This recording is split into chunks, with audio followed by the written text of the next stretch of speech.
Max Verstappen controversy forces FIA to introduce ban before Brazilian Grand Prix. The drivers will be forced to adhere to a new rule at the Brazilian Grand Prix this weekend. The recent investigations into Max Verstappen and George Russell at the Mexican Grand Prix have prompted the FIA to introduce a new rule. With immediate effect, drivers will now be banned from stopping at the end of the pit lanes, fast lane, during qualifying sessions. This has become a prevalent issue in 2023, with drivers stopping at the end of the pit lane and backing up other drivers in order to create a significant enough gap to the cars in front during their qualifying out laps.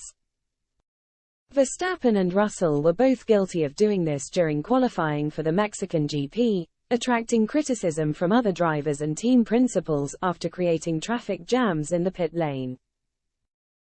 However, their antics were prompted by another relatively fresh FIA rule change, which has mandated drivers to be within a maximum lap time threshold during out laps in qualifying.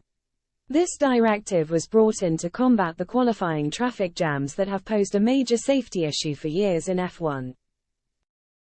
Announcing the change in his race notes ahead of the Brazilian Grand Prix, race director Niels Wittich explained, "As per Article 33.4 of the Formula 1 sporting regulations, drivers are not allowed to go unnecessarily slow. That includes stopping a car in the fast lane of the pit lane.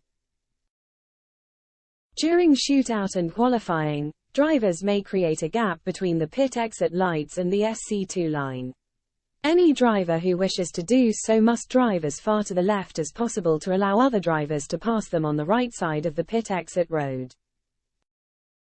This news will come as a frustration to Verstappen, who made his feelings clear after being placed under and then cleared of any investigation by the stewards in Mexico.